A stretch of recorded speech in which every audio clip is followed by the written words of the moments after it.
За сайн байцгаана уу. Бүгдэнд нь орой минь төргийа. 2023 оны 4-р улирлын статистик тооцоо байт юм байна.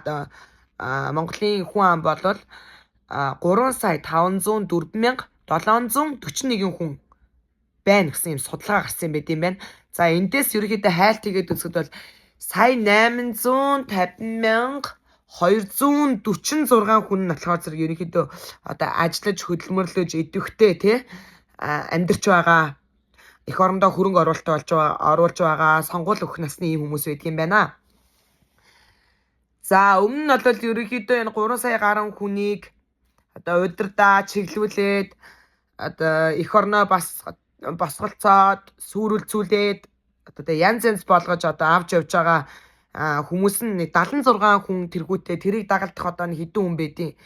Ингээд ерөнхийдөө нэг үлгэн салганыг юу гэдэг чи урт хормоогоор хойд хормоогоо нөхөж айхтар сүрхий сайхан амьдрсан юмгүй ч гэсэн арайч өлсөж өгчээгүй байна. Мань нь бол за ер нь бол гэр хороолол захын хорооллуудаар бол хоолноос болж өлсөж өгч байгаа тархины бас тураалаас болж мэдлэг боловсралгын улмаас тийм ээ мэдээлэлгэн улмаас бас альва нэг халдлагад өртөж бас ингээ байхгүй болж байгаа. Архинд орж тий буруу замаар будаа тээж буцагтаа шороод хийж байгаа хүмүүсийн жишг бол маш их байдаг. Тийм угаасаа тийм манай нийгэм ч ерөнхийдөө тоохоо болчиж дээ. Нэгдүгээрт. За хоёрдугаар тэгвэл найнад нэг юм гоё гормын санал төрлөө. Энэ жилийн сонгуулиар 76 гишүүний сандал суудлыг 126 болгосон шүү дээ. Гэхдээ ер нь манайхаа юу яч л та эцэст ийм том Монголын газар нутаг өргөн уудам нэг хүнд ноогдох хүний те метр квадрат нь хэд байдаг вүлээ.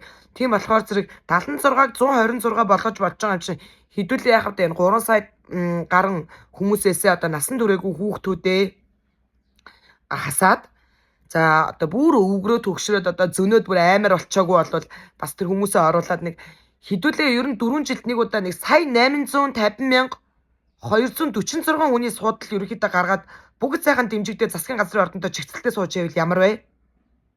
Энэ баг илүү шудраг юм шүү гэж бодлоо. За ингээд дээшээгээ доошогоо сайхан шеэрлж өгөөд бүгдөө сайхан комент өчөөд санал бодлоо солилцоцгоё. Ийм саналтай байна.